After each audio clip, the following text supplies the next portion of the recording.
them a hand. Creation itself. You think you come into the earth and the seed goes into a woman. You hear just the sip, lean and pop mollies all goddamn day. You see all the faults that are in the Christian church and in the ways and the teaching and the doctrine of the Christian church. You have you not considered that what they're saying goes against the greatness of the Lord?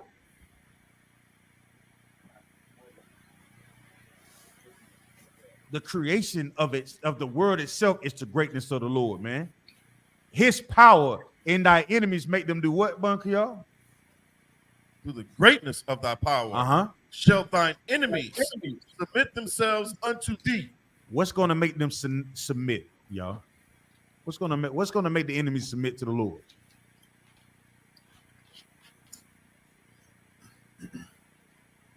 What make our enemies submit to the Lord?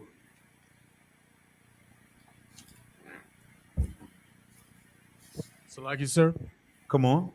Their destruction. Yeah, I can't say no, but I'm looking for something particular, Baba Kashar. I can't say no. You're right. Come on.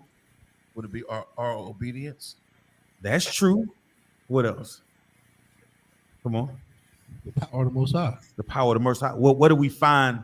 What He can do in His power? The destruction. The power of the Most High. What is right there? Right where? Right where he just read it in the Bible. In the Bible, right there. Right. We read these words, brothers and sisters, and we make our enemies bow down and kiss our boots. That's right. That's the greatness of the Lord. You can't overlook our enemies. They bow down and kiss our boots, and they do it willingly. And guess what we use? We use the words of the Lord. So when we say things like we serve a terrible power and His works will come here and destroy the earth, then guess what? They should be aware of what He can do. And them knowing who He is, there's a reason why they created the Space Force, Akim. There's a reason why they hide our identity, Akim. Because they know once we find out and we start keeping these laws, statutes, and commandments, we start serving our Lord. Everybody show up to the 55th annual Passover going down in Pittsburgh at the only black field in the damn globe. Oh my goodness, Aki. Don't fall for the distractions, Aki. Don't fall for the distractions of the earth. The hell with Puff Daddy. Whatever happened to Puff, we all know Puff been taking that and taking this and everything else that he wanted. He can't stop and won't stop. The Bible talks about the stars falling in front of our face. And guess what we found those things there? We found in the greatness of His word, man. These laws, statutes, and commandments are our guide and light to the truth. That sister that getting on your damn nerve, that's your rear. Don't let her stop you from coming to class. You better be here with that damn book wide the hell open, ready to serve the Lord. That brother that's getting on your damn nerve, you better be in class willing to serve the Lord. Because you could have been on that bridge. Come on. Salakia, you know, what's so sad about it is the people, the crew that was working on the bridge, details are coming out about, you know, who they were, and it was our people. Isupk. So when we talk about who built the nation, everybody said they don't want to give us no credit for anything that we build. We're doing it in night cover. You think that CEO becomes a multi-millionaire just because he has the money? He's in there paying them workers crumbs while he's selling things on Amazon for $50,000. And I found this out too, Kawal. They say it take $10 to make an iPhone, right? How much are they selling iPhones for today? The iPhone 15 Plus R, 62,000. Ain't that what it is? Ain't that what number we on? The iPhone Plus 62,000. That's what's out right now. It is still not working well for them. Salakia. Come on with it. The new iPhone is actually $2,200. I just saw it today. Good night. Ew. Ooh, $2,200, and it takes $10 to make it. Who in those factories making those phones? Us. Who in there? Who? Everybody trying to do Amazon Flex all of a sudden, right? Everybody's trying to do Amazon. They give us crumbs and they get rich. So that's why when the Lord stops a rotor on a boat and cause a bridge to collapse, just know. It's like a Sir Cabins here. Most High in Christ. And with that, I'm gonna turn the class over to Preacher Prophet of the Lord, Captain of 13,000, Captain Nine Thought, but yummy. Y'all clap it up. Barak. How about Shimmy Al Shabakatah? I can't hear you, Cap. Salakia, sir, we can't hear you, Cap. Is he muted on your end, Yanazar? He muted, but he muted himself. Yeah. That my fault. Okay. Let me do it again. And with that, I'm gonna turn the class over to Captain of 13,000. But yum. Shalom. How about your star, Cap? Yahweh, Bashim Shabakatham warriors. Yahweh Shemata Bashim Shite sisters. Yeah, how you all doing? Y'all good? Come, sir. Yeah, again, worse and worse in this hell. Come. You know what I mean? We just had to keep on rocking it, Keep on rocking it, You see what's going on this earth right now. This earth is in turmoil. You understand? You know what I mean? We have bad landlords. You know what I mean? We have bad oppressors, bad hombres. You understand? In charge. You understand? So this place fitting to be real bad real soon. You know what I mean? Just you know what I mean. Just know we have. All right, Akim, Nakwatian. All right. So you all talking about the bridge? Con. So we was going over how the Lord can stop a boat rotor and cause catastrophic failure. Yeah. Yeah. They said the captain and them was attending the call out on Mayday. Man, that bridge crumbled like it was like paper. That joint crumbled like it was paper, and they said it had people on it. You know what I mean? Which lets you know. Yeah, I mean, you want give me that scripture where it talks about we trust in Egypt. I think it's in Isaiah 30. Go down to Egypt. Yes. We trust in this oppressor's technology, in his, you know what I mean, in his science. We trust in everything the oppressor have. But the one thing we don't trust is this Bible. Isaiah 30. Go ahead. Isaiah 31:1. Go ahead. And for the brothers and sisters who's signing in online, right? I'm gonna put the sign-in sheet in the chat for you. Hold on. Let me do that. I must cancel myself. All right. Zion, come on, tell who record them? I got it, sir. Okay, come on. Come. It's the book of Isaiah, chapter 31, verse 1. Mm-hmm. Woe to them that go down to Egypt for help. Woe to them that what? Go down to Egypt for help. Right? That bridge crumbling should let you know what? What should it let you know? That you can't do what? You cannot depend on Esau. You cannot depend on your slave master. You cannot. Something catastrophic could happen, and only the Lord could stop it. Damn right. You understand? Only the Lord could stop it. You know what I mean? The reason why he was not on that bridge at that time is because the Lord stopped it. You understand? All right? Read on. Come. And stay on horses and trust in chariots. And what? They trust in what? Trust in chariots. Trust in chariot. We trust in this oppressor's military. We trust in it. In it so much that we do what? We go join. his military. You understand? We go get at what? What do we go get in the military? That mark what? In our what? Right hand. You understand? All right, read on. Come. Because they are many. And in Because they are horses- what? Because they are many. Because why? Because America is what? Is rich. That's right. It's the most richest empire on the face of the earth. You talk about Saudis and you know what I mean, you see them Saudis and them driving them, you know what I mean, them Audi or them Benz, and you think the Saudis and them rich? Saudis and them ain't rich. America is rich. You understand? Ain't anybody trying to go to Saudi Arabia? Sir.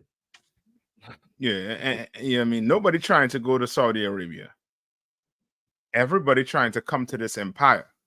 Brother Captain, I can't put more on to this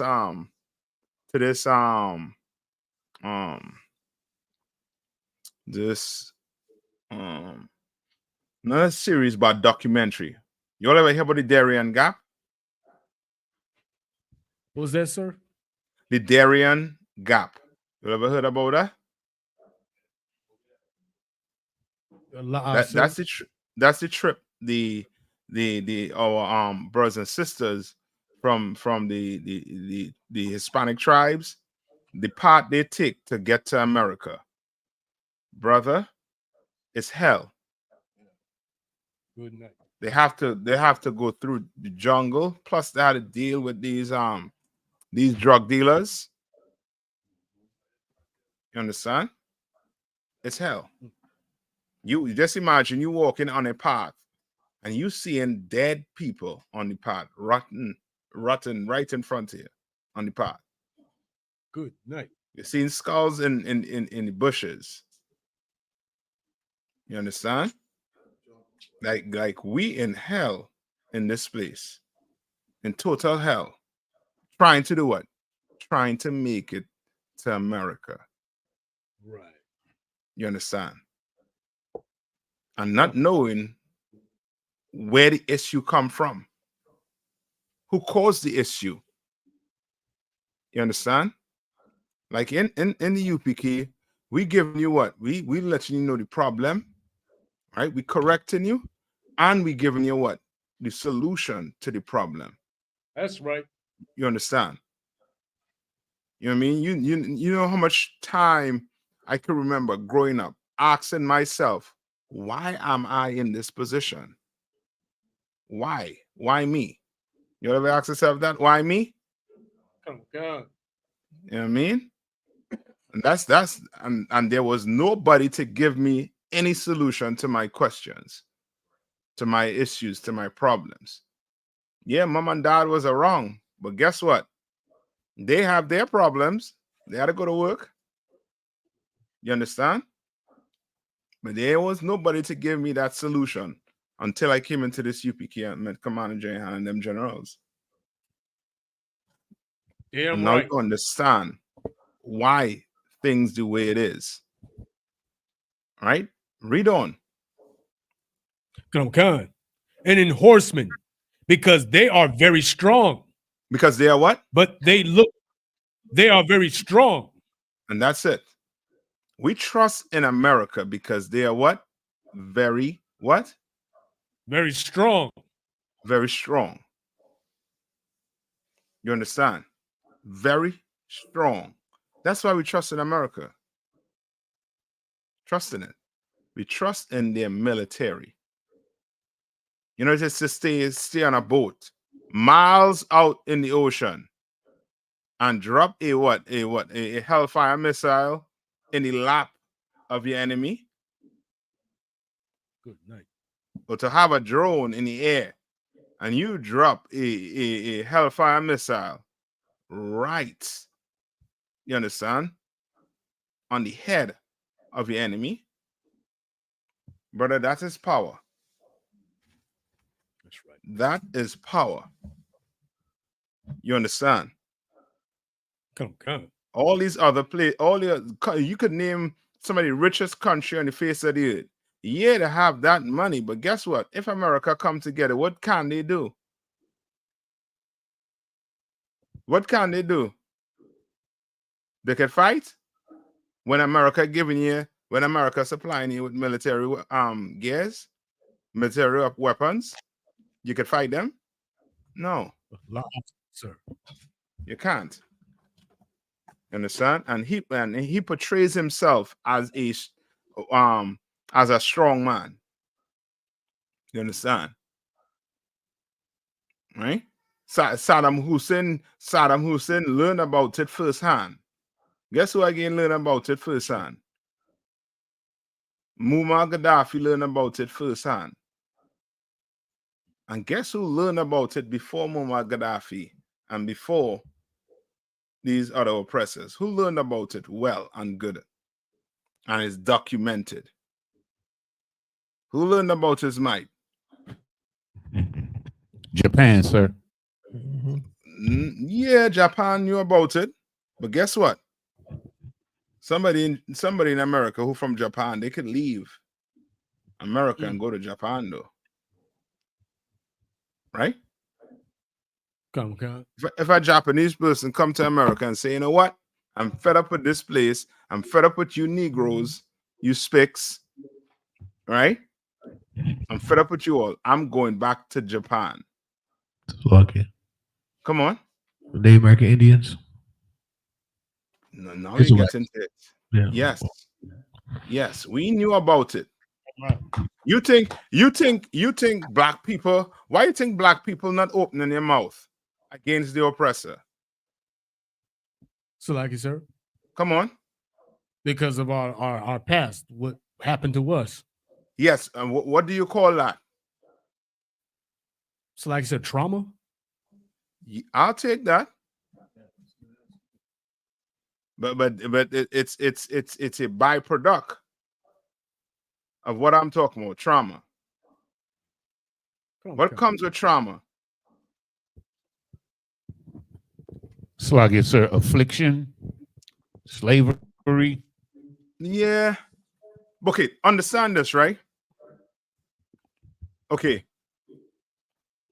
Your father, right? Uh-huh. Right? He tells you not to do something.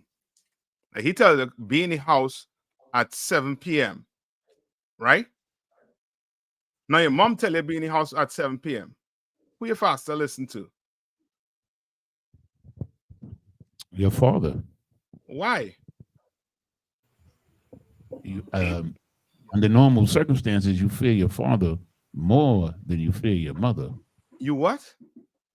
You fear your father more than you fear your mother.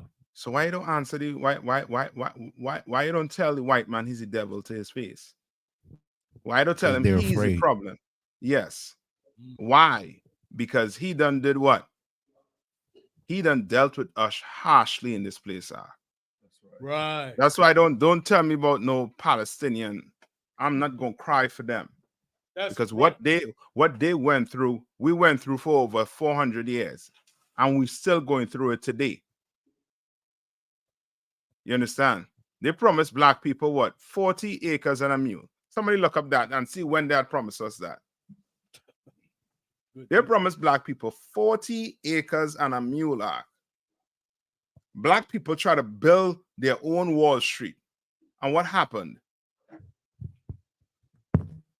The oppressor destroyed it every time.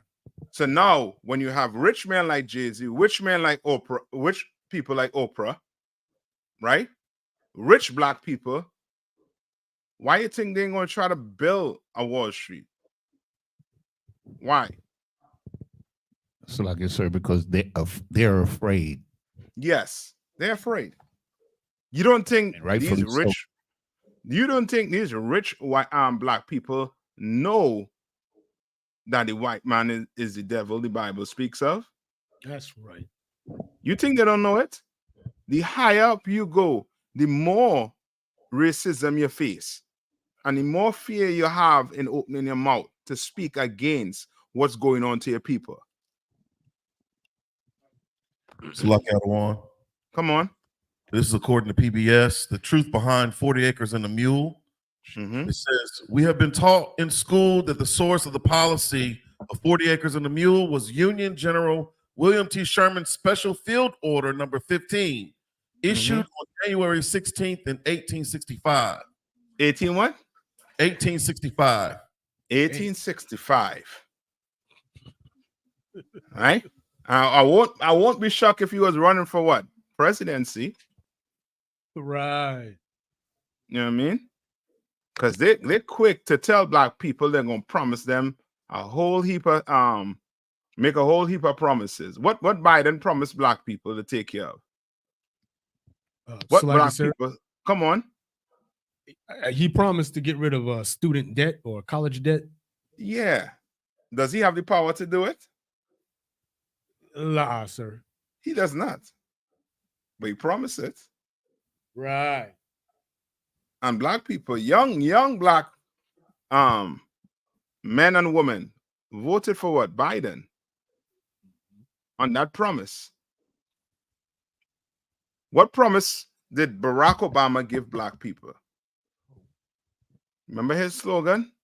That slogan, like a jingle bell in your head. Change and what? Change and hope. Right. Change and hope. Them two things he went to the White House on. Because those two things, what? Black people, Hispanics, and Native Indian been what? Been hoping We've for. been what? Yeah. We've been waiting on that. Hope and change. And guess what? Give all the change to the motor company. Bail out all them companies. You understand? You know what black people lost their house in the scandal with Madoff? Right? You remember that scandal with Madoff that he's sitting in jail for, I think, could be life for right now? Can one cut? Plenty black people lose their houses. Right. And now we get to understand that America had the money to bail us out. They had the money to bail us out. They had all the resources. Come on. The Jews that lost money, they got bailed out. Yeah. Good Small night. hats. Yeah, them small hats know how to take care of each other. They know. Right? They took our records and cleave it onto themselves. And look at where they are right now. Ain't no problem. Ain't no problem. We're going to do it. Nonetheless. Right. Without their help. We don't need their help. You understand? We need the help from the man who made that bridge fall down. You understand? Who allowed that bridge to fall all the way into that ocean. You understand? We need the help from him. All right? Read on. Who reading for me? Come on, sir. I still got it. Go So, ahead. Book of Isaiah, Book of Isaiah, chapter 31, verse 1, towards the end. But they look not unto the Holy One of Israel. But they what? Neither toward the Holy One of Israel. They look Neither not seek- unto the Holy One of Israel. Right? Damn right. You remember that article? I think an article or study came out recently saying younger people are more unhappy than the older adults. You heard about an article? Kind of one concept. Right? And that's because of what? There's so many factors, so many variables in there. But one variable I'm gonna put in there, and I'm sure if we do a study in it and ask young people, right, if they believe in the Bible, what you think they're gonna tell me? No. Right. You go ask them if they read the Bible. Then take a look at it. Do they know what a Bible looks like? Good night. You understand? Like, our generation losing that morality, losing the concept of what life is all about. So lucky, sir, if I may. Come on. I was watching 60 Minutes on Sunday, and they was interviewing the president of Mexico, and they asked him about the drug trade. And he said, one of the things he said was, well, we have a drug problem as far as trade, but we don't have the drug use problem. And he said the reason why America has the drug use problem is because they've let their family structure break down. Damn. That's what he said. Whoa. Well, there you go. Right?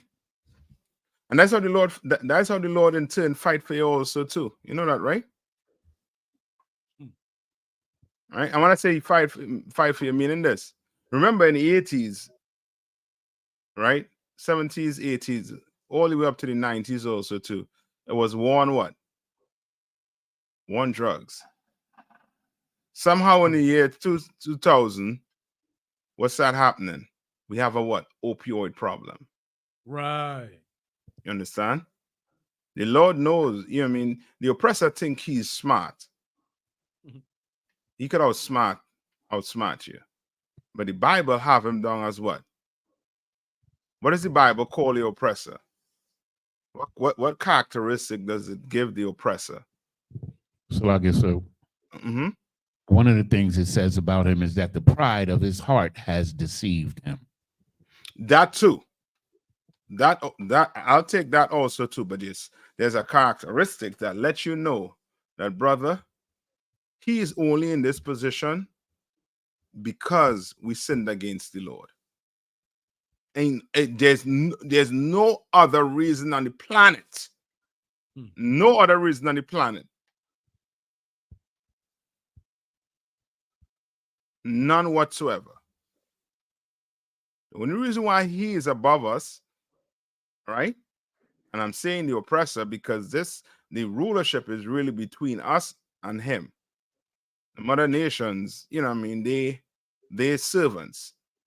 Right. Like Ham was supposed to be what? What did the Bible say about Ham? That he is a what? Servant. Not just servant. Get from it. Get that part from me.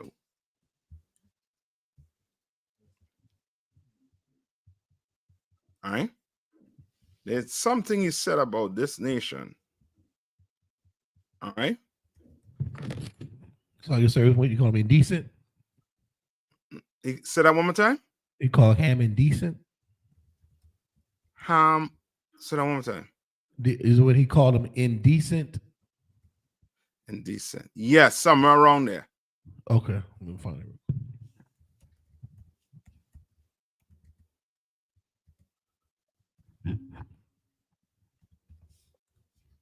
So, like, sir, come on.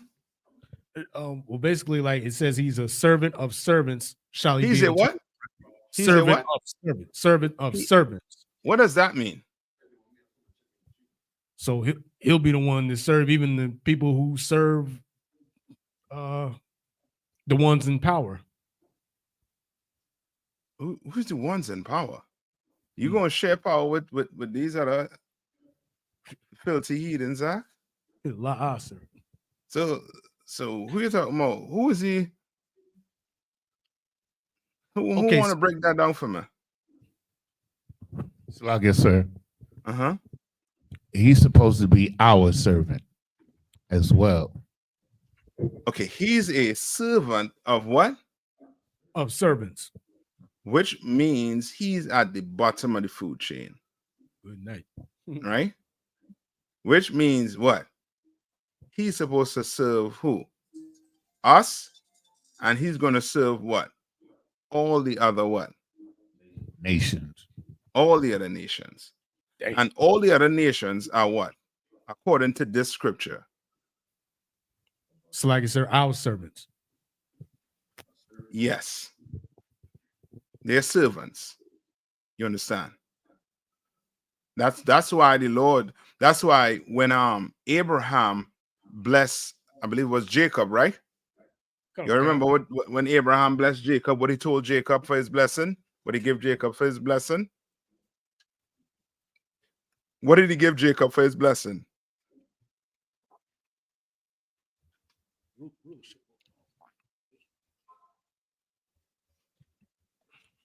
You remember? Slag, sir, isn't it rulership over the earth? Yeah. And something else too.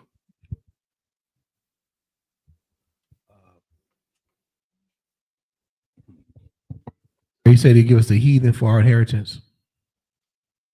Yeah. Go to Genesis 27 and 21. Yeah. Come on, Con. Mm-hmm. This is the book of Genesis, chapter 27, verse 21. And Isaac said unto Jacob, come near, I pray thee, that I may feel thee, my son, whether thou be my very son Esau or not. Right. And everybody crying out in tears over this, saying what? Jacob stole his birthright. Jacob didn't steal a damn thing. Right. Esau gave it up like a bastard he is. Damn right. You understand? He don't give a damn about the Lord, and he for sure don't give a damn about the Lord chosen people. That's how we know he doesn't give a damn about the Lord. Because if he give a damn about the Lord, then guess what? He will treat us better than the way he's treating us right now. That's right. He would have been told us who we were and what they did to us. They would have been give us back our land. Right? Read on. This Come, so like come, verse- the other one. Uh-huh. We were just talking about that last night, how the spirit of Esau he is a direct opposition against the Most High power. His spirit is to be against everything that the Most High set in place, the law, statutes, and commandments, inheritance. He wants to be God. He wants us to serve him as our power. And he's always been in opposition to the Most High. And that's the spirit that we take on when you join his empire in religions, politics, and everything else out of one. That's right. That's correct. Damn right. That is correct. Come on. Read on. Come. Verse 22. And Jacob went near unto Isaac his father, and he felt him and said, the voice is Jacob's voice, but the hands are the hands of Esau. Right. Read on. Come. Verse 23. And he discerned him not, because his hands were hairy, as his brother Esau's hands were. It's like, boy, he was a football. You understand? You know what I mean? Like right. let Esau really, you know what I mean, lose Gillette or some shaving machine, and brother, you're going to see a Yeti in, you know what I mean, in full HD. Good night. You know what I mean? Read on. Come. But the hands are of Esau, and he discerned him not, because his hands were hairy as his brother Esau's hands. So he blessed him. Verse 24, and he said, come. Verse 24, and he said, listen to the blessing that Jacob gonna get. Read. Come. And he said, art thou my very son Esau? And he said, I am. Verse 25. And he said, bring it near to me, and I will eat of my son's venison, that my soul may bless thee. And he brought it near to him, and he did eat. And he brought him wine, and he drank. Verse 26. And his father Isaac said unto him, come near now, and kiss me, my son. Verse 27. And he came near and kissed him, and he smelled the smell of his raiment, and blessed him. And said, see, the smell of my son is as the smell of a field which the Lord have blessed. Wow. Go ahead. Verse 28. Therefore the Most High give thee of the dew of heaven. Give thee of the what? The dew of heaven. The dew of heaven. Read on. And the fatness of the earth. And the fatness of the earth. Meaning what? You were supposed to get what? The riches, sir? Yes. Everything that came from the Lord. Damn right. right? That dew from heaven, right? When do you normally see it? Where do you see the dew from heaven? Usually in the morning, sir, Where? on the ground. Yeah, on plants. And that's the Lord what? Giving them plants some what? Some water. You understand? And it's what? All over. That's right. That dew you see in front of your yard, right? On your grass. It ain't just on your grass. That dew is where? Everywhere. That's right. Everywhere. You understand? The oppressor, he wants to do what? He wants to gobble up every stitch of land on this earth. You understand?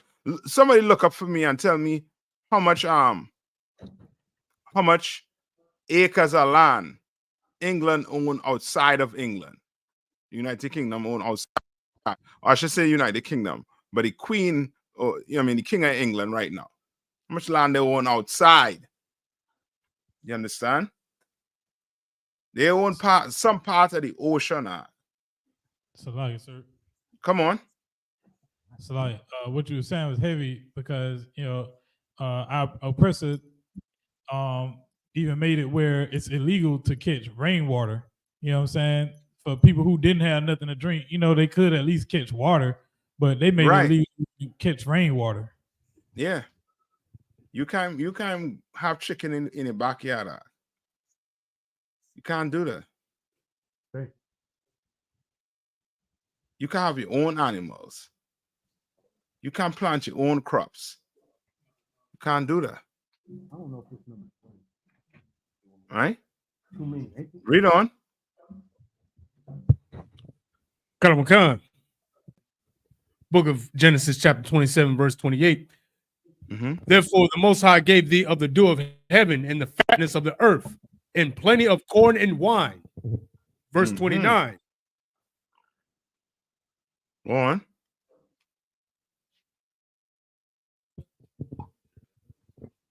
Right? And he tell you plenty of what? Corn and what? Corn and wine. Corn and wine. Right? What the preacher say? I can't drink?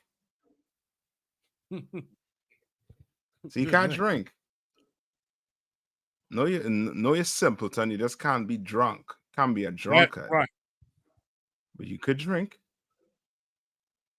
You understand? Read. Come, verse 29. Let people serve thee. Let what? Let people serve thee. So remember what I said, right? Come. What characteristic does the oppressor have that lets you know, right? You are in this position, right? You are at the bottom of the food chain only because you disobeyed the Most High power. What does the Lord say about your oppressor? How does he look at your oppressor? So, come on. So, like I said, he's meant to serve. That's he's supposed to be obedient. Yeah, he meant to serve. He's saying that right now, right? Okay. But he says something about your oppressor. Give me. Come on. It says that England owns 14 territories outside of England, overseas territories. Yeah. Did it tell you how much? What ocean? Which part of the ocean they own? They tell you all of that. Nah, I'm gonna keep looking. Yeah, it's fine. How much does the king how much how to phrase it? Sea or ocean does the King of England own? You know what I mean? But give me Deuteronomy 32 and 21 or 22. Deuteronomy 32 and 21.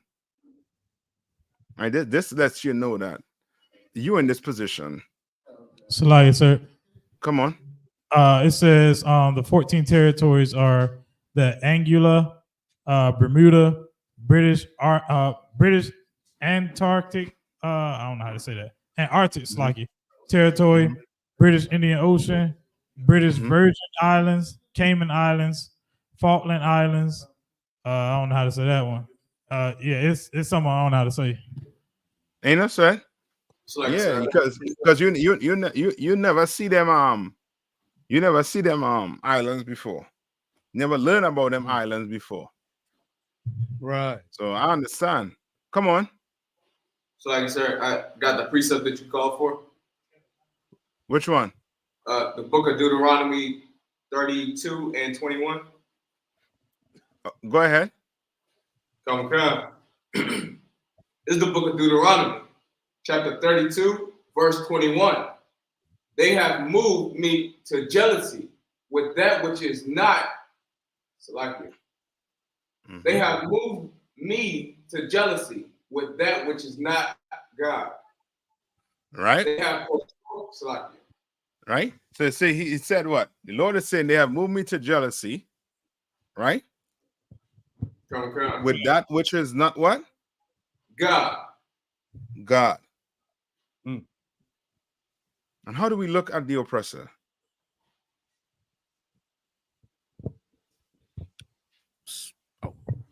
Like I said, if I may, a lot of times we look at him with envy. We envy the oppressor because of what he has. But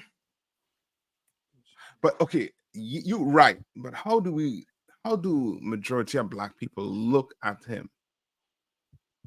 Kind of black man.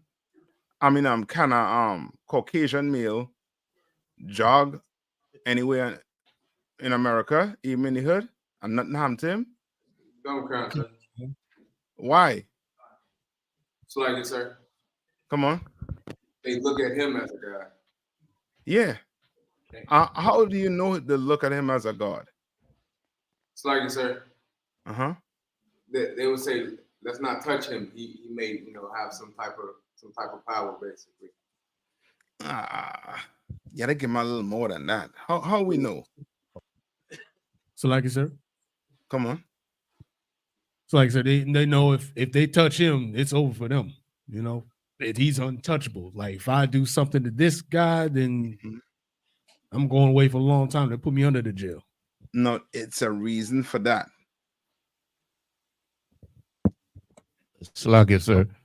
I would say the reason is because of the Christian church and the white image of God.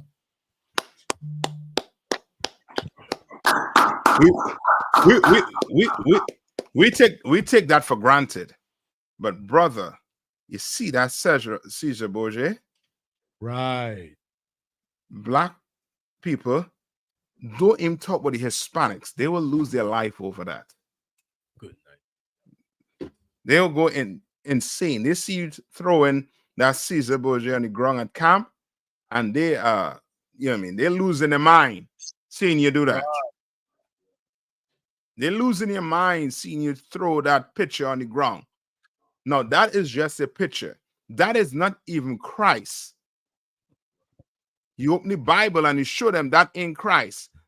That's right. But it's not even adding up to them. It's not. To them, that's God. You understand? So guess what? Slavery happened a long time ago. You understand? I don't teach my kids about slavery. I don't do that. You ever hear parents say that? Oh, God. Yeah, parents don't want the kids learning about what? Critical CRT, race theory. Right. We in America now. You understand? And that's because this nation called America, this Caucasian or this slave master, black people outside of the truth look at them as being gods. But we know that they are just what? They're just men, just like me and you. Right. Bleed and die the same. Right? Read on. Come, book of Genesis. Like Come. Mm-hmm. Hold on, my shall we holding? Genesis 27 and 29, sir. I think we finished with that one. Okay, come. Yeah, so Tuada. Go ahead, Nadia. Come, sir. This is the book of Deuteronomy, chapter 32, verse 21, in the middle. They have provoked me to anger with their vanity, and I provoke me with their vanities. With their vanities. What's vanity? Vanities are what? Nothing. Meaning what? Give me an example of nothing.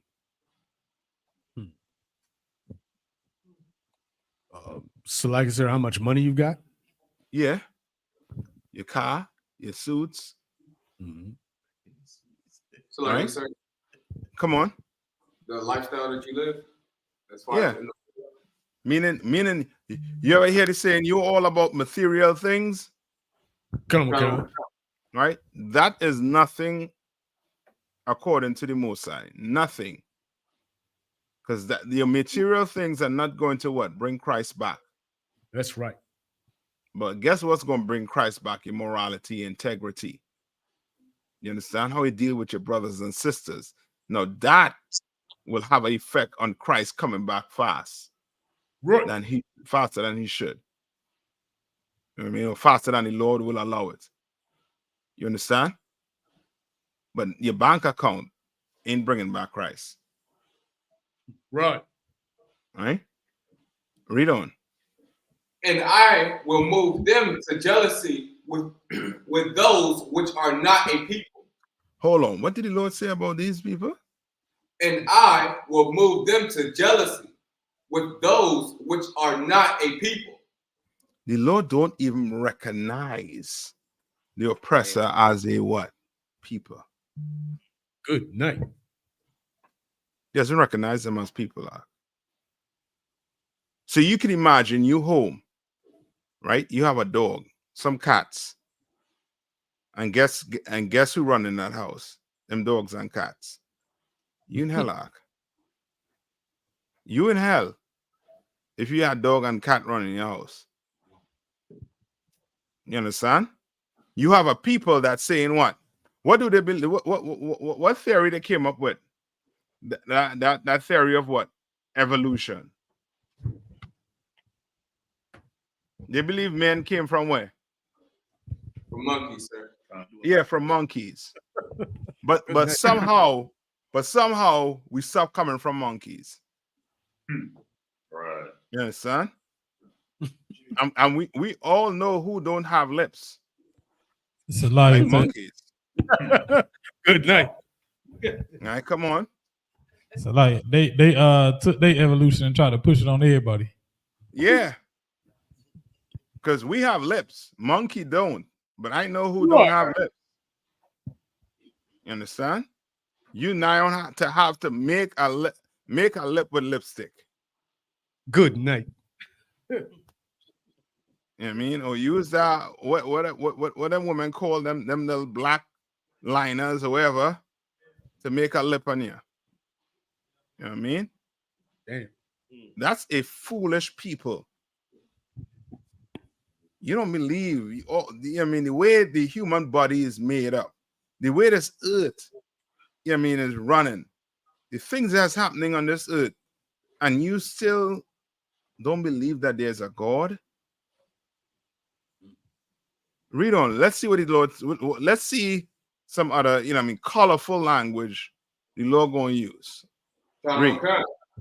I will provoke them to anger with a foolish nation. With a what? With a foolish nation. With a foolish nation. You can imagine, right? If you have two kids, right? You ever had two kids, right? We were all young. We played with kids already. When kids fighting for a toy, right? If they don't want the other kid to have it, what do they do sometimes with it? So like it, sir. Come on. They'll hit the other child. They hit the other child. What else they'll do with it? It's like, sir. It's like it, sir. They'll Mhm. throw it away where the other child can't get it. Yeah, and to the point where what?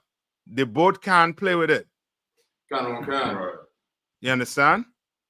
Now, you have people with all this knowledge on the earth creating a nuclear weapon that could destroy everything on the earth. Right. Good.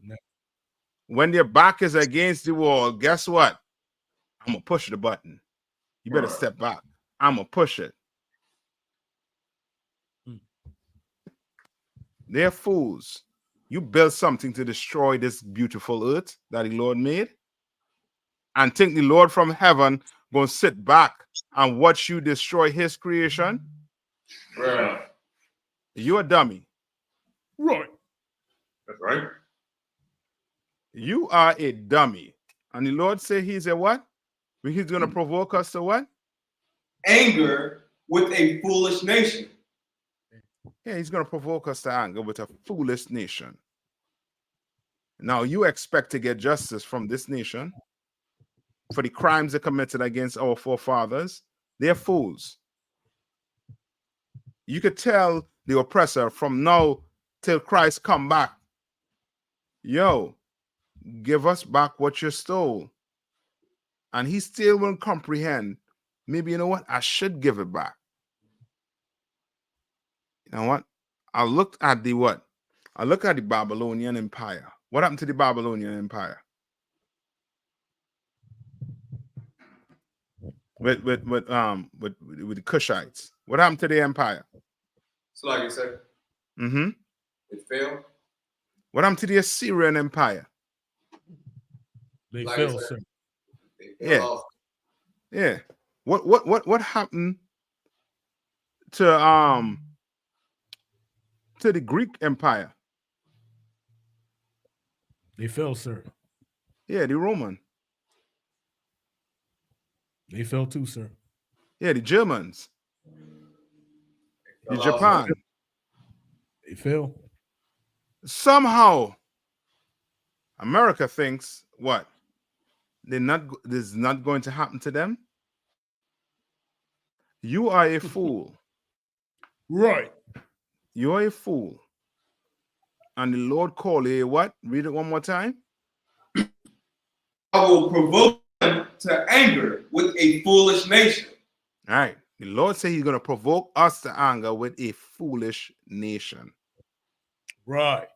Your oppressor, you just have to take a look at his policies, the way he's running this earth, and you can tell he is a what? He is a fool according to the Bible. He is a fool according to the Bible. Read on. Come, verse 2. For a fire is kindled in anger. Right? And now it's going on to the Lord saying that what? That a what is kindling his anger? For a fire is kindled in my anger. Meaning the Lord is burning hot. He's sitting down from heaven, looking at how blacks and Hispanics are crying about himself, and he's pissed with how we are crying about ourselves. Pissed.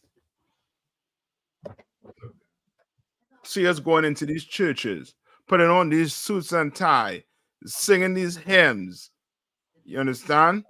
Worshiping these idols. The Lord is pissed with us. And that's the only reason why we're not on top of the food chain. Right. We're not there because the Lord is making us what?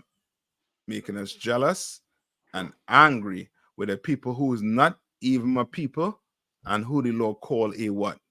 Fool. All right? Come on. Okay. Now, with that, you have any questions? Any questions whatsoever? Come on, so just come on. Yeah, so like I said, if I could, are there any scriptures that refers to like gut feelings, like something that not necessarily intuition, but I don't know, like it's how to describe it, but something that says like go with your first instinct. Go with your first instinct. Let's see.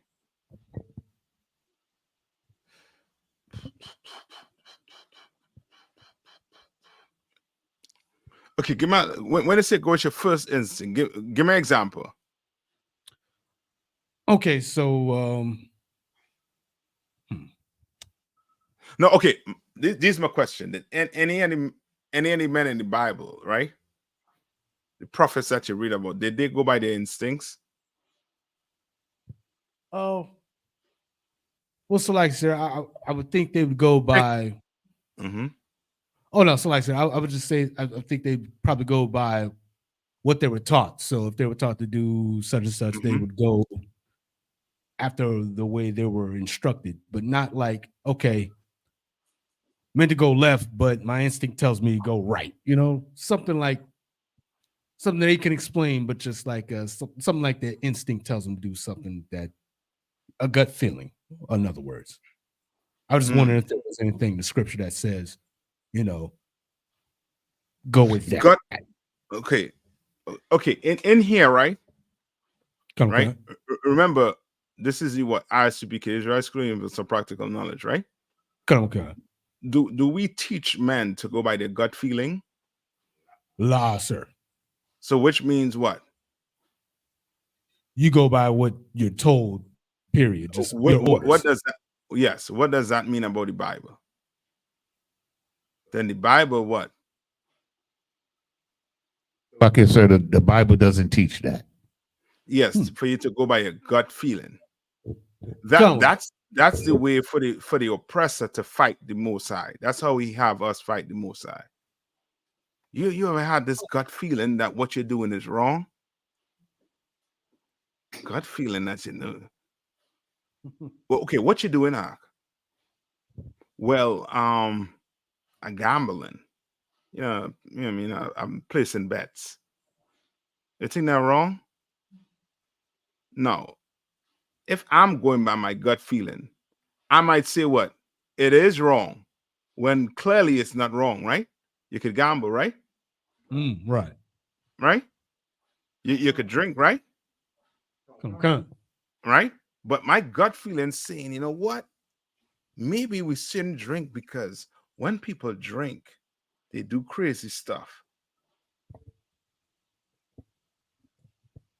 You understand? We can't go by gut feeling. We go by what? By instructions, sir. Instructions and what? It's like, sir. Come on. We go by the scriptures, what the Bible says, sir. Yeah, that's what we go by.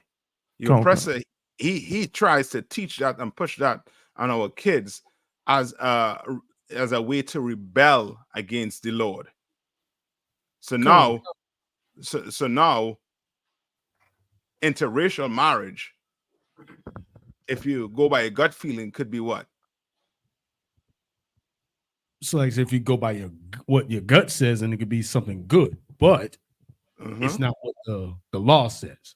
Yes. So like right? Sir, if I may. Come on. Like it's like being almost like being an animal. Like if you just go by your instincts, that's what an animal does. That's it. Giannis. That's it. You understand? That's it. Animals go by their instinct. Black man, you remember what it say in Genesis? The Lord what? Made you what? And in his image and what? Likeness. You understand? Where you could do what? You have the ability to do what? To open this Bible, read what the Lord say to do. So now there's no reason to do what? Go by what? By your own it's like it's by your own feelings. Yeah. What if, right? You go by a doctor, right? And he tell you, I have a gut feeling you have a problem with your heart. I need to operate on you. Damn. What you gonna do? What you gonna do, Maisha? He has a gut feeling. So, like I said, I'm gonna need him to explain more, or I'm not gonna. Brother, you better run out that office and look for another doctor. Say, thank you, doc. Thank you, but I think I need to, be out of here. You want Damn a right. doctor saying, based off of this, such and such, such and such, based off these images and your results, I believe this is your issue. And we're gonna, we're gonna follow this procedure based on, the results we got back here. You don't want a doctor going on his gut feeling. Come on, You understand? You don't want a pilot that's, you 5,000 feet in the air and he going by gut feeling. This is the button to land the plane. Oh, damn. So like Come on. Just on topic with Officer Maestro was asking. So like what level would you use like your what they call like your humanistic instinct? I forget what they call it. Because it's like at some point, like, okay, let's just take a child for instance. Like a child doesn't have to know anything about anything, right? But just naturally, like I use myself as an example. Like I remember when I was a kid, I would go to my grandparents' house, for the summer or whatever. And now I don't know if you know anything about being in the South, being in the country, where at night when it gets dark, it gets pitch black to where you can't see anything. So naturally, as a child, I'm not gonna go towards the dark because I can't see in the dark. So naturally, I would go towards where I can see it, where it's light, obviously because I can see. So I say that all in saying, at what level does the human instinct? I don't know if that's making sense or not, but at what level does that kick in? You know what I'm saying? Right. Okay.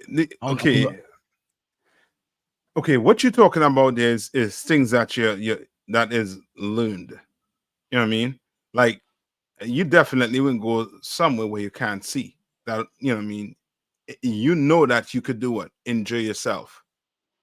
But will a child go into the dark? Come. Yeah. If there's nobody guiding that child will go into the dark. Right. You are going to have to do what with that child? You have to teach him. Yeah, you're gonna have to teach him. You were taught not to go in the dark. Huh? Right. You were taught not to walk off into the dark.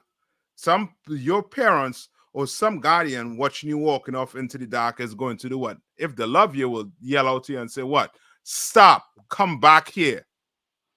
Right. Don't go there. You can't see anything. You can't even see your toes. Come back. So like, sir, if I could. Come on. So like, sir, and also like, wouldn't it like? Doesn't this also prove that as far as like with us learning that concept of going off of your gut feeling from Esau, just prove that they're just their tutelage is terrible because using going off of your gut as like a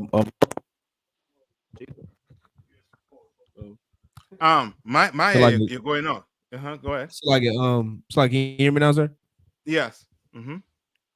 But doesn't that like prove like using your gut as like a moral compass is just is more so carnal, and they of course have to teach us that way because they don't follow the Bible, which is why we can't go off our gut. We got to go off of what we learn, what I'm saying, the truth, and then we use our spirituality to guide us, not our carnal feelings initially. Okay, your spiritual. Okay, meaning this. Just take yourself for example, right? Let's say you go to a restaurant, it's selling seafood, right? You see some fish you can't even pronounce on the menu.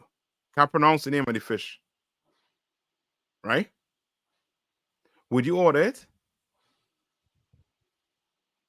I wouldn't order it. But if you have any idea or you would like to order it, what would you do? I would inquire. I would ask, the server. Yeah, you'll ask. You'll be like, this fish right here, number 2. Right. Does number 2 have scale and fin? Right. If the person say Khan, then you'll be like, I want this one right here. Right? But somebody who's going off their gut, they would just be like, nah, that's probably lawful. I'm gonna just order the fish. Yeah. And it could be catfish. You understand? You don't want to go off of that. You want to go off of, okay, it has scales and fin. Okay, let me pull it up. Okay, I know this person tell me this, but this waiter not in our school, so he may not know what is scales, because some people will say what shark has what microscopic scales, right? Right? But guess what? 2,000 years ago, you know what I mean? Moses and them, when they were eating fish, they look under some microscope and say, well, yeah, this one has scales in it. No. They went by what they could they saw. Right. You understand? Right? Now today, somebody tell you that you're gonna be doing what? You're gonna be on the phone calling, because you can't go by your gut feeling. You go by your gut feeling, you could be eating pork. You understand? Right. You could be eating, you know what I mean, swine. And now, once you learn about your error, you're gonna feel like a dummy. You understand? And you don't want that. You don't want to go by no gut feeling. You want to go by what? By what you learned in here. You understand? Damn right. What the give me that, what the Bible say, train a child up in the way he or she should go. Give me that. Sluggy, sir. Come on. And if I could, would another precept be the one, lean out on our own understanding? Would that be a precept as well? Yes. Your gut, give me that one. I'll take that one. That's Proverbs 3, 5, and 6. Go ahead. I kind of got you. It's the book of Proverbs, chapter 3, verse 5. Trust in the Lord with all thine heart, and lean not into thine own understanding. That's it. Your gut feeling is what? What's your gut feeling? Your own understanding. Yeah, they ain't come from the Lord.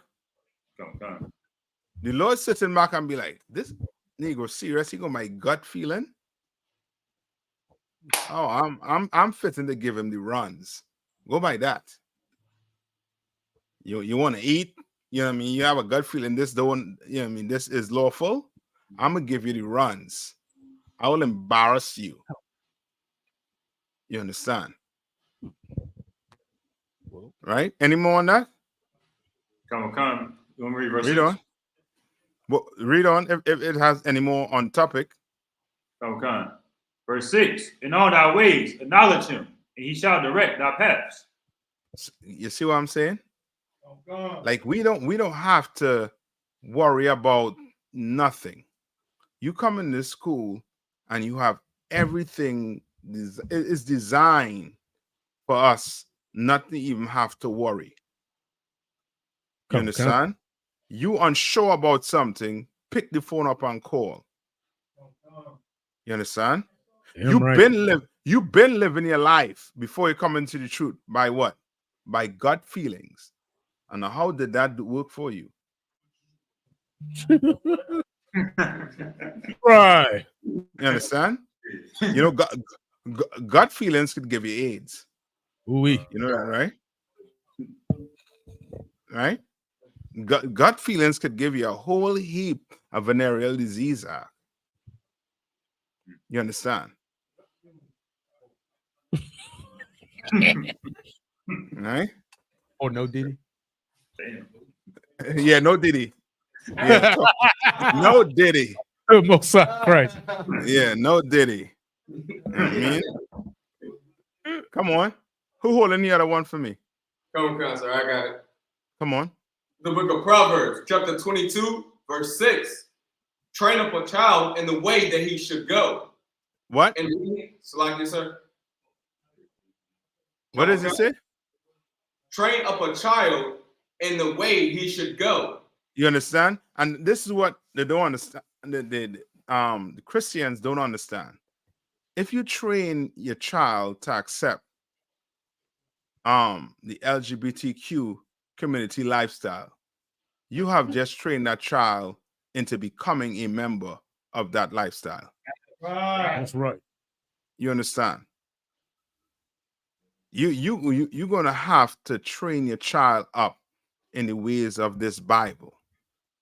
We're gonna have to stop going by our gut feeling and think, well, the Lord made us all. So I believe he wants us to love each other. No, you simpleton. That's right. Just open the Bible and stop thinking you're a dummy. Stop thinking. You understand? Because thinking led you down a path. Now you have syphilis, you have gonorrhea, you have all these diseases because of what? Because you think you were smart. Right. You thought you could have go take your salary and do what? Go place that bet on that number. And now guess what? Your child hungry, the rent ain't paid, the light bill ain't paid, and now you and your kids and your wife fitting to sleep in the dark, hungry, you understand, and cold. Because you're a dummy. Because your gut feeling tell you to go play this number. You a fool. Damn right. You understand? Like that's the oppressor way of fighting. You know what I mean? The being rebellious to the Lord, because in his mind, he's smarter than the Lord. You know what I mean? But we should not go by our gut feeling. We have the Bible. You know what I mean? We have the Bible. There's no need to go by your gut feeling. That's like you're a mechanic, right, Mayasha? Okay. Right? You listen to a car, right? Okay. And it's sounding, you know what I mean? It ain't sounding like how the car's supposed to sound. And now you say, you know what? I have a gut feeling it's the exhaust pipe. And you go buy a new exhaust pipe. And the car still sounding the same stupid way. Right. You understand? Mechanics, nobody in any profession go by their what? Their gut feeling. Come on.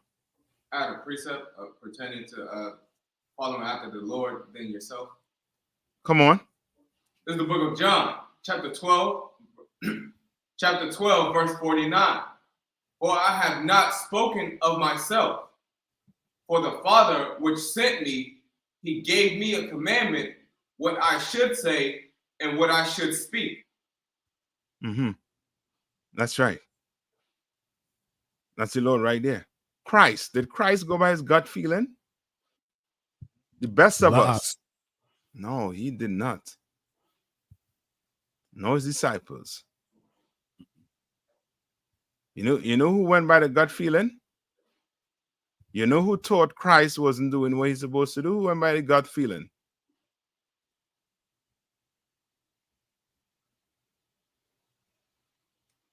You remember Judas?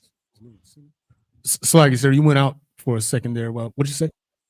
I say you know who went by their gut feelings? You know Judas? Remember Judas? Come on. Yeah. And the Lord Christ knew he wasn't shit. Remember when the lady took the expensive oil and put it on I think it was Christ's feet. You remember that story in the Bible? You do remember that? What happened?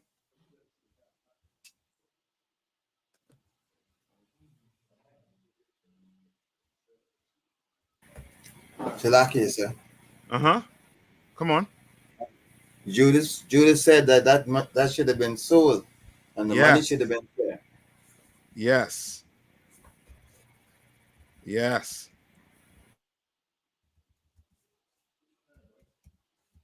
You all remember that?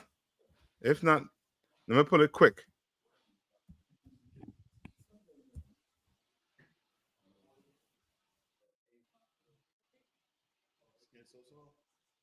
Give me John 12, 4-6. Okay. This is the book of John, chapter 12, verse 4. Then saith one of his disciples, Judas Iscariot, Simeon's son. Iscariot. Iscariot.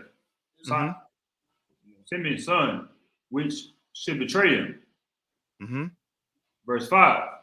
Why was not this ointment sold for 300 pence and given to the poor? Why was this what? Ointment sold for 300 pence. Right. Given to the poor. So he thought what? He had a what? He had a feeling that what? Or he knew that Christ, right? Didn't do what he was supposed to do with it. Read on. Verse 6. This he said, not that he cared for the poor. Not that he what? Cared for the poor. Not that he cared for his poor. And that's why you had to pay attention to people who go by the gut feeling. Maybe the intention is not to do what they say they're going to do. Read. But because he was a thief. Because he was a what? A thief. A thief. You understand? Right? Fayetteville, you all good? Answer. Read on. And had the bag. And buried what was put therein. And the Lord, the Christ knew he wasn't SHIT. Good and night. Still let him keep his office. Still gave him a what? Christ still gave him a what? So like you said, What a chance? Christ gave him? Yeah, chance, opportunity. Like he gave so many of us. Some of us what? Take the opportunity and do what? Like, sir, Come on. take it for granted. No. Some of us take the opportunity and do what with it? So Salakia, sir, redeem myself. Yes. Some of us take the opportunity and change. You understand? Some of us come in here, we come in here drug dealers. We come in here, suffering some type of addiction. You understand? Some sisters come in here, living that promiscuous lifestyle. And come in here and do what? And change and become somebody what? Brand new. Right. And there's some who come in and do what? It's like it, sir. Stay the same. Stay the same. I'll take that. Some of us come in here and do what? Don't take the opportunity to change or throw it away. Yes. Yes, I'll take that too. Some of us come in here and do what? So like the other one. Leave. I'll take that too. Some of us come in here and take advantage. Okay. You understand? Advantage of the fact that these men and women in this school, right, cares about them, but they for some reason can't give it back. Right. And continue doing what? Sinning to the point where what? Where it could bring some type of what? Embarrassment onto the school. You understand? Come on. All right? Like, it's one thing you come in here and decide, you know what? This ain't for me. I'm going to go. Then there's a next thing where you stay here for years and you feed off of us. you take advantage of our love and think the Lord ain't going to deal with you on that. You come in here, a sister, you're supposed to change, yet and still, you're doing all manner of evil, sleeping with whoever you want to sleep with, calling yourself an Israelite, and expect the Lord to look out for you. You want to come in here and pop pills and, you know what I mean, and smoke, get high. You understand? The Bible say what?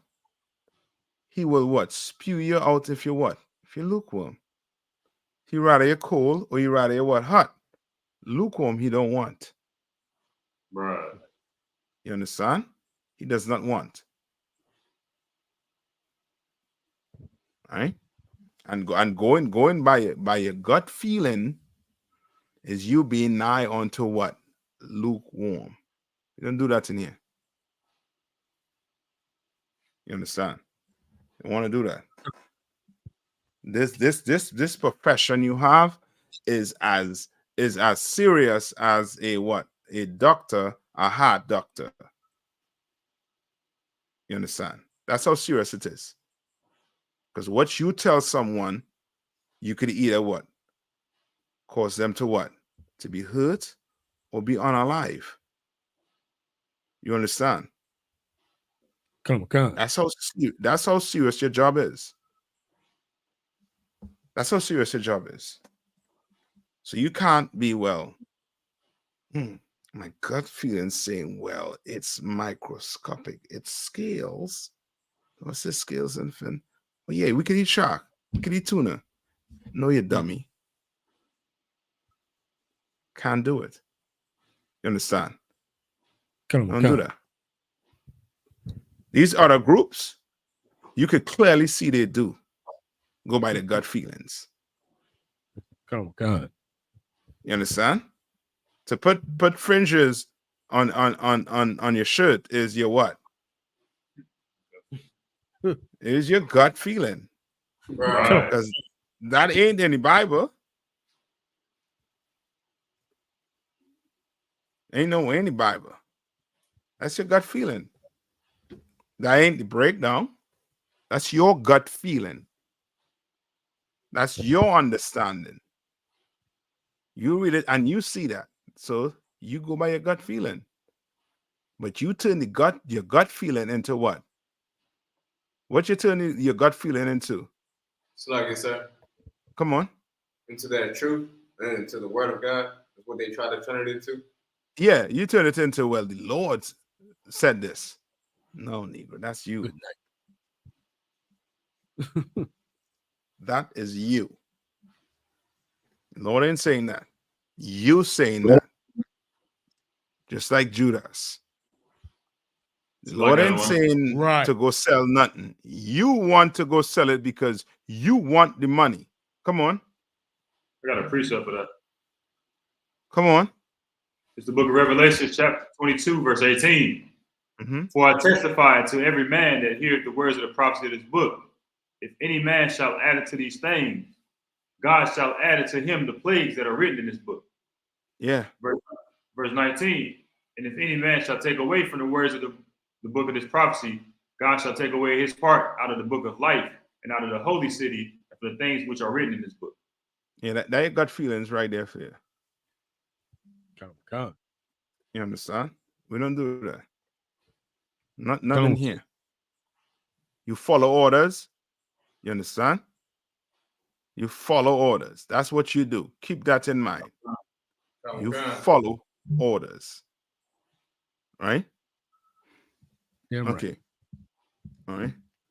Any more questions online?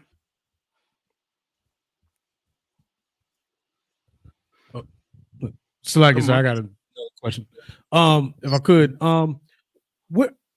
what tribe? Where would the Eskimos be? Are they a part of Japhet or like Moab or Ammon? I think the Eskimos from collection, I think they would be considered I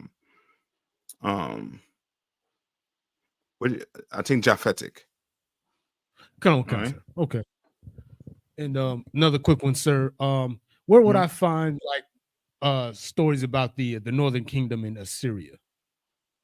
Like the Stories northern any apocrypha, right? Okay, That's where that's in is that Second Ezra 13 and 49?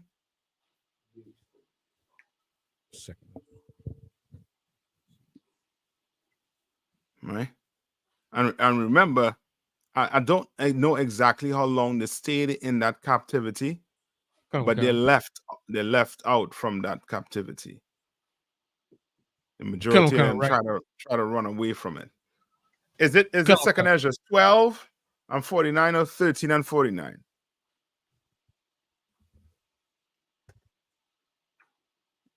Anybody get it? Come on, sir. I can get it. Second Ezra, I believe. 12. Mm-hmm.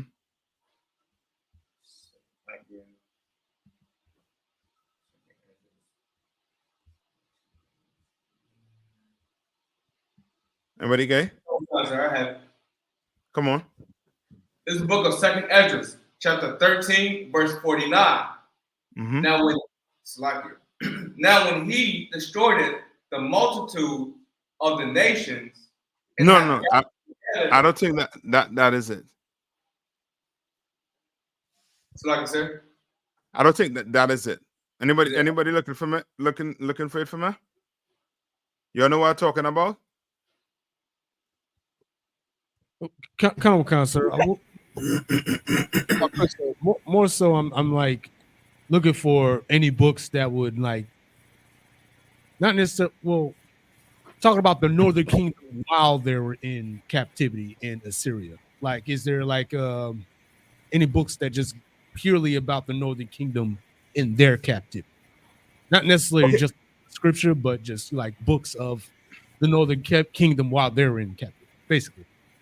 Okay, there's no book. As I say, in Second Ezra, it tells you. I think it runs down before that 49. Come on. Okay, come on. 39, verse 39. 39. Read that for me. This is the book of Second Ezra, chapter 13, verse 39. And whereas thou sawest that he gathered another peaceable multitude unto him. Mm-hmm. Verse 40. Those are the 10 tribes which were carried away, prisoners out of their own land. Mm-hmm. In the time of Hosea the king, whom Salmanasar, the king of Assyria, led away captive. And he carried them away over the waters, and so came thy into another land. All right. So that's them leaving, trying to run from their captivity. Okay. You understand? Now, outside of that, I might have to come back to you on that, Mayasha. But as far as my memory could recollect, it's you read about them in the Book of Kings when the Lord split the kingdom into Judah and Israel. Okay, but to say it speaks of them in a specific captivity like this Assyrian. Is this the Assyrian captivity, right? Come on, sir. King, time of Hosea the king. Yeah, come on. Yes. So to say, as a people with the 10.5 tribes, I can't really see off the top of my head. I had to give me maybe until next week. Just remind me. Come on, sir. The water, sir. Honorable. Okay.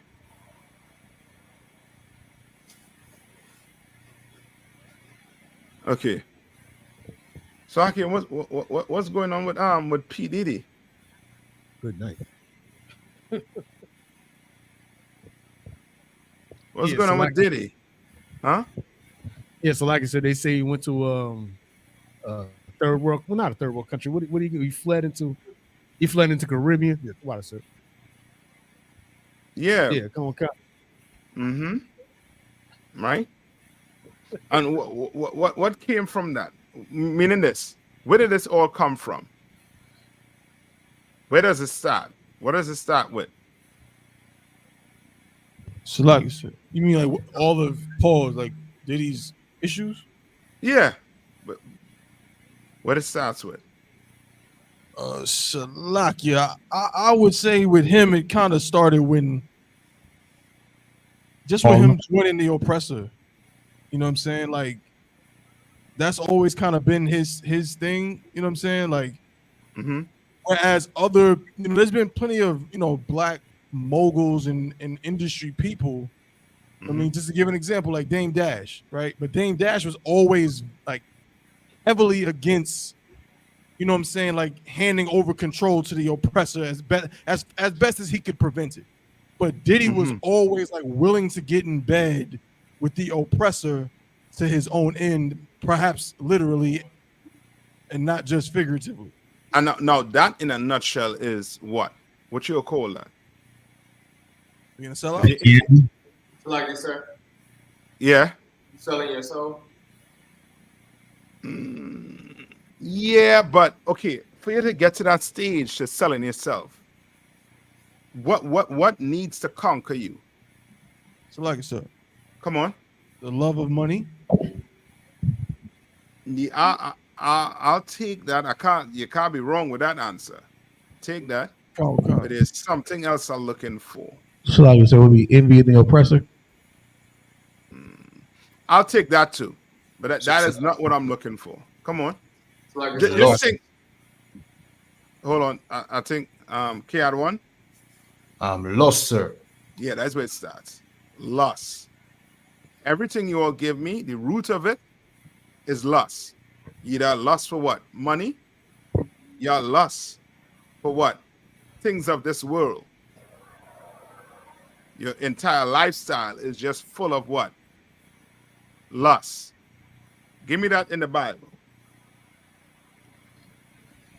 I think it's in James. It's like I said that I thought that Diddy had a song talking about money, power, respect is key to life. Yeah. After the come. Yeah, but now guess what? All that money. Let's see if you weigh all the respect in the world. Come. The book of James, chapter 1 and 15. Come on. Well, 14, Slakia. But every man is tempted when he is drawn away of his own lust. Right. So now every man is what? Every man is tempted when he is drawn away from his own lust and enticed. You understand? What is that saying? What is that saying? Like, sir, could you read it again, Baba Shah? Read it one more time. Sir, the book of James, chapter 1, verse 14. But every man is tempted when he is drawn away of his own lust and enticed. Salakia, sir. Come on. Well, what that means is that all sin starts with lust. Yes. That's it. That's the roots right there for you. Verse 15. Want to read verse 15, sir? Yeah, go ahead. Verse 15. Then when lust hath conceived. When lust have what? Conceived. Has conceived.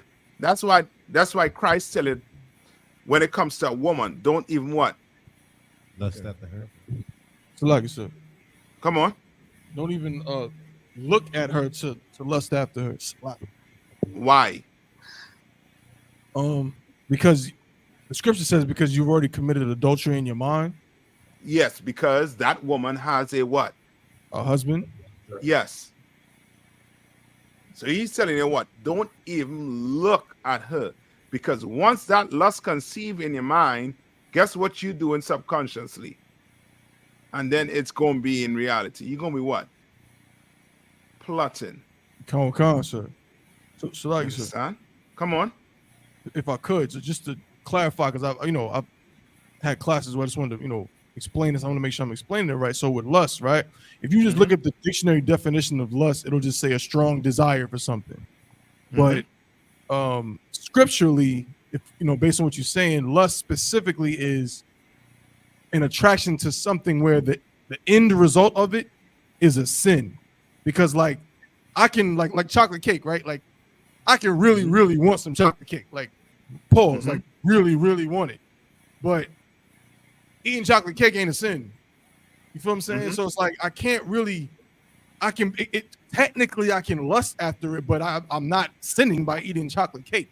Now, if I eat it in excess, or to the point where I'm a glutton or something like that, you know what I'm saying? Now that is lust because the end result is I'm sinning.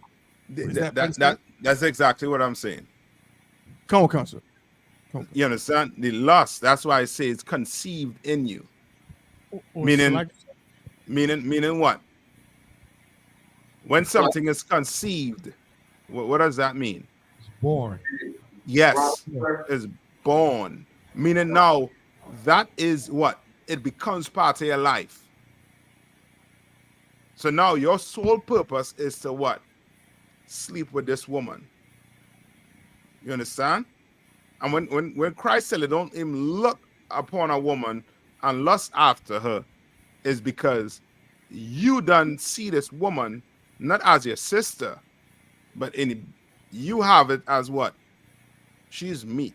She's a prize. I'm going to get that. You understand? And you go about doing it. You understand? Sir. Come on. And what Juan is saying, kind of the connotation of lust in that is more of, it's not like I like salad, but you're not drawn away by the salad. 600-pound life proves that these cats are drawn away by the lust because they are morbidly obese and half of them end up dying because you become a glutton. Just like Diddy, like he was drawn away by it. Not I see it, I like it, kind of, okay, I can get it next week or I can get it next year. He needs it now. It can never have enough. You are drawn away by that lust. It's different in spirit. You know what I'm saying?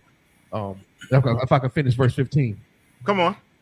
Verse 15. Then when lust hath conceived, it bringeth forth sin. It what? It bringeth forth sin. And we know what? Sin is a what? An action. Right?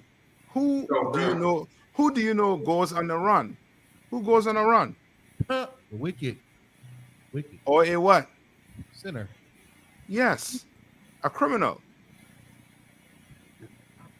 If you are 100% innocent, why do you need to run? Why do you need to get in your jet and fly out? You know what I mean? Go somewhere else, away from your country. Come on.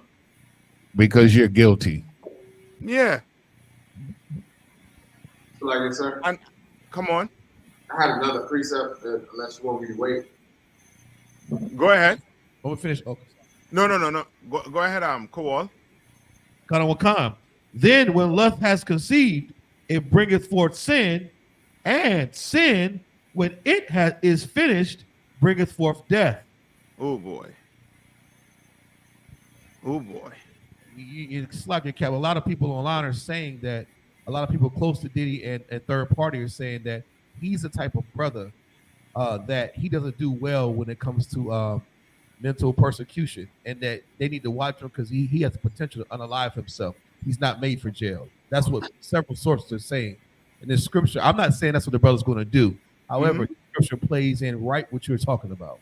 Yeah, I'm telling you, I think I was, forget who I was talking to about this, but I was saying he could do that. He could go down that route. You understand? Knowing what he did and knowing that there are files on what he did. Like, why would you run? Like, okay, he didn't jump on a Boeing airplane. He didn't jump on United or Southwest. Right. He got on a private jet arc and he went to a country. He picked this country out because this country does not have what? Political or any type of ties with America. Come on. You understand? So like I said, they don't have an extra. Go ahead. They don't have an extraditing treaty with America. Yes. Like most of your most of your cult leaders who want to do what? Who wants to take their congregation somewhere to do what? Kill him, sir? Yeah, to abuse them. Let me just put it like that. To abuse them. You understand? You want to run like a criminal. And that's because of what? You can't control yourself. Right. You cannot control yourself. Give me that scripture where it talks about a man who could control his I think his tongue or is better than 10,000. I think people who could take a city. You all know what I'm talking about?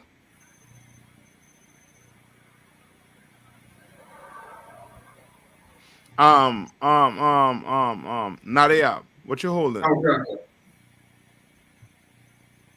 Like you, sir. It's the book of James, 4, verse 3. Ye ask and receive not, because ye ask amiss, that ye may consume it upon your lust. Say that one more time. It's the book of James, chapter 4, verse 3. Ye ask and receive not, because ye ask amiss, that ye may consume it upon your lust. You understand? You ask. You asking for what? You asking to win millions. But that millions ain't going to take it to help do nothing for the work of the Lord. That million's going to be blown on 5 balls, 10 balls, you know what I mean? On blunts, on trips to Vegas, trips to the strip club. You understand? You trying to do things or get things to what? Fulfill your lust. Right. Because you are a selfish pig. You're a sinner. Right? Any more? Come, verse 4. Ye adulterers and adulteress, know ye not that the friendship of the world is enmity with God? Right? Do you know that what? The friendship of this world is what? Is enmity with God. And now, when you become God enemy, what happens to you? So like I said, you die. Yeah, you're going to be on the run. You'll be on the run arc. You understand? Right? Anybody find that one for me?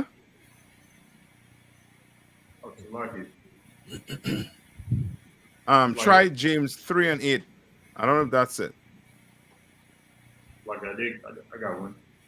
Go ahead. This is the book of Proverbs, chapter 17, verse 28. Mm-hmm. Even a fool, when he holdeth his peace, is counted wise. And he that shutteth his lips is esteemed a man of understanding. All right. Salagi, sir. Come on.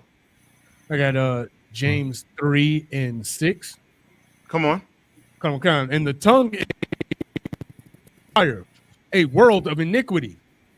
A what? So is the tongue of come. And the tongue is a fire, a world of iniquity. Mm-hmm. So is the tongue among our members, that it defileth the whole body. It defiles the what? Defileth the whole body. Mm-hmm. And setteth on fire the course of nature, and it is set on the fire of hell. You understand? That's like, okay, today, right? Your oppressor, right? On his dollar, what does he have? Where does he have on his dollar? In God we trust. In God we trust. But when you put that dollar back in your pocket and you look around, does he trust in God? La, sir. He does not. He clearly does not. Which lets you know that what? In this kingdom, not in the Lord's kingdom, but in this kingdom, you can say things and do what? Sin against the Lord, sir. Mm-mm. You could say things in this world, and what could happen? It's like, sir, nothing can happen. Yeah, you can do evil and nothing happen. Yeah. So guess what? I could be doing what? Abusing women. And then I come out and say, what? I just gave $10,000 to this charity. Or have my lawyers come out and say, he is a perfect, upright man in his community. He gives to the poor. He does this, that. But nigga, I'm abusing women. I'm abusing people. You understand? Right. Like in this place, words don't mean jack squat when it comes to your oppressor. Why? How I know that? Ask the Native Indians. How many treaties he made with the Native Indians? Over 325. How much he kept? 0. None. Because to him, words mean what? Nothing, sir. Right. You understand? But he will say things to make you what? To think that he's this type of person. That whole war in Palestine, right? I hate to bring it back up, but it's what's going on on the earth right now and what you're seeing on television right now, on YouTube right now. Right? If you're following it, what is the what's the issue right now with the New York Times? You all know what's the issue right now with the New York Times? When it comes to the war in Palestine, with Israel and Hamas. So, like I said, do they have like a skewed view towards one side? Okay, yes, they do. Okay, they do. Okay, just for time's sake, right? Okay. The New York Times came up with a story, right? That Hamas fighters use rape as a weapon on October 7th. Brother,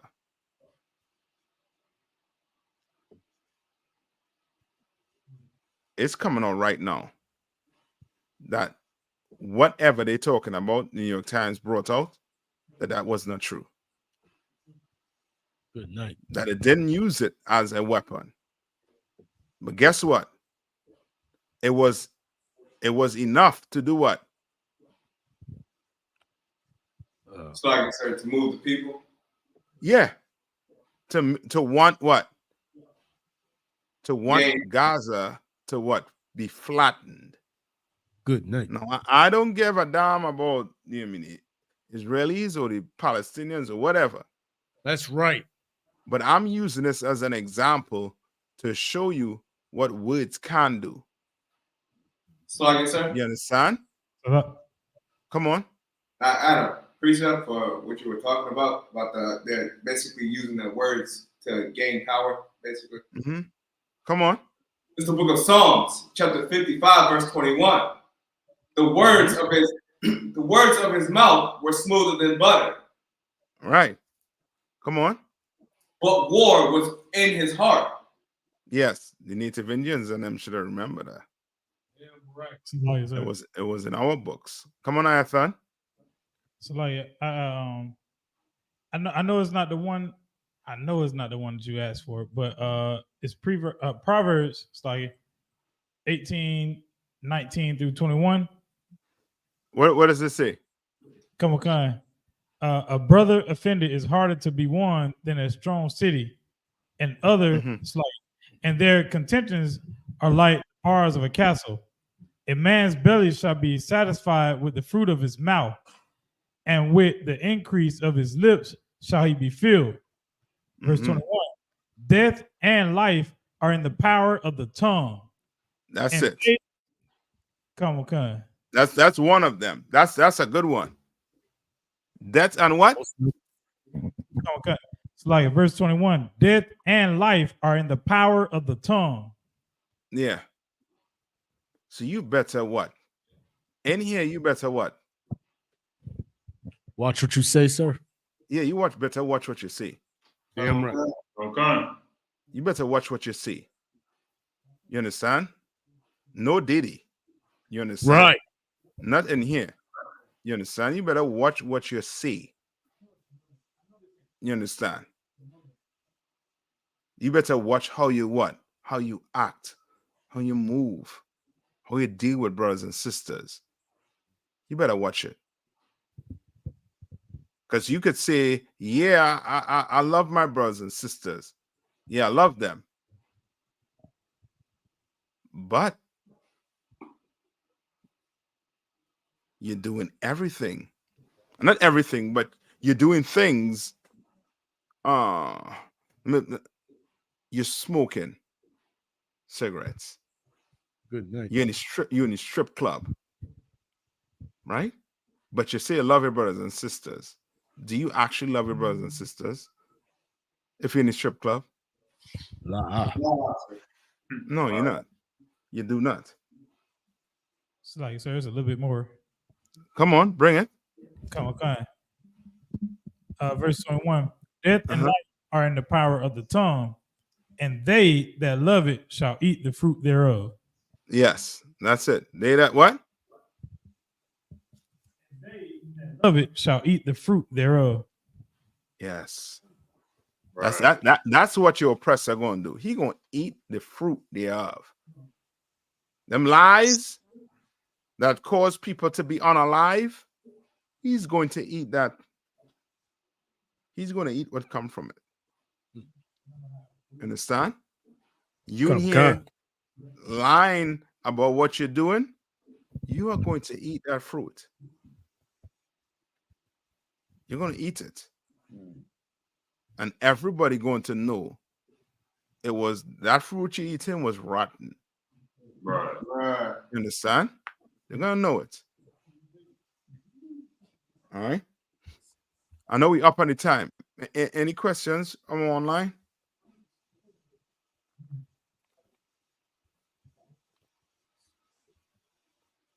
Any? If not, you know what I mean? We could hold it until next week. All right. And you all, you know what I mean? Keep that as close to the, you know what I mean? Keep on watching that news. It's getting real bad out there. Real bad. You know what I mean? You want to make sure, you know what I mean, that you ain't get caught slipping. I mean, you better be in this school, be in these classes, you understand? Be in this work. You're a sister, you try to find out what you could do to help these brothers. Cook some food, do something. You're a brother, you better find a way to see how you can help this camp grow. You understand? You're a young man coming in, a young sister coming in. You better make it to these classes and learn and change your life. You understand? Damn. Better do it. Because time almost up. You saw what's his name? Putin. Putin came up with the what they call that? With the Russian icons. Okay. I showed you all these people in the Bible were what? Black. Right. But who did he really do that for? Like this, sir. Uh-huh. Yeah, he tried to say these were Africans. You understand? He said these were Africans when clearly these were not Africans. These were damn right. We were Negroes. Right. That's okay. That's okay, Putin. That's okay, America. That's okay, Ham. You all enjoy it right now. Enjoy it. I mean, enjoy the hell you are creating on earth. Enjoy it. We're going to just sit back and we're going to sip. We're going to enjoy it. We're going to build and we're going to enjoy it. Seeing you all fall. That's right. Done. And with that, I'm going to pass the class over to Priest and Officer Bankayal.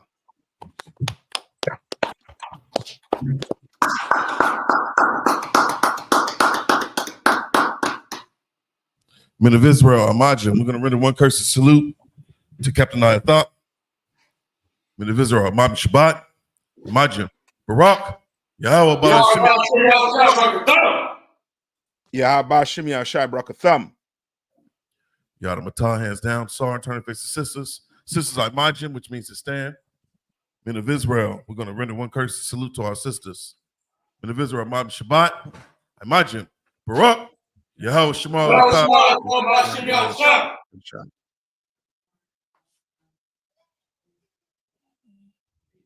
Yada Matah. Yeshua means to be seated. ISUPK security announcements. We are the ISUPK, started out on 1 West 125th Street, Harlem, New York. Rule for new brother and sister. When a new brother or sister comes to the school, they are off limits for 6 months. They are to be saluted only. They're here to shed themselves of the world. If they need transportation, the teacher will arrange it. After 6 months, if a brother or sister has an interest in a particular person, he or she must get permission from the head to speak to a brother or sister. There's another 6 months in which the brother and sister will court each other. After this 6-month period, the brother and sister will get permission from the head to marry. Tithes, which is a commandment, the book of Numbers, chapter 18, verse 21, the book of Malachi, chapter 3, verses 8 through 10, means tenth in the Hebrew. It's pronounced ma'ashara. 10% of every penny of any increase the Lord gives you, give to Treasury Department or teacher. Priest fund, free will offering for priests, not mandatory. Whatsoever amount you would like. The upcoming Holy Convocation. We have the Lord's annual 55th Passover. It's the 14th day of the first month. Saturday, April 20th, 2024. It's going to be held in Pittsburgh. According to the book of Exodus, chapter 12, verses 1 through 51. The book of Leviticus, 23rd chapter, verses 4 through 5. The book of Corinthians, chapter 5, verse 7 through 8. 2 Chronicles, chapter 30, verse 17. Pay your Passover fund. It's $200 per adult. It covers the cost of all the events starting on the 17th, which is the lamb slaughter. And then we have the Black Party. And then following that, we have the Children's Party and General Mahaiman's scripture breakdown class. And then, of course, obviously the Passover will be Saturday. And then we'll have the Feast of Unleavened Bread on Sunday. If anyone wants to be a trooper in the school, start wearing our black boot, shirt, pants, headband, and scarf. And with that, class dismissed.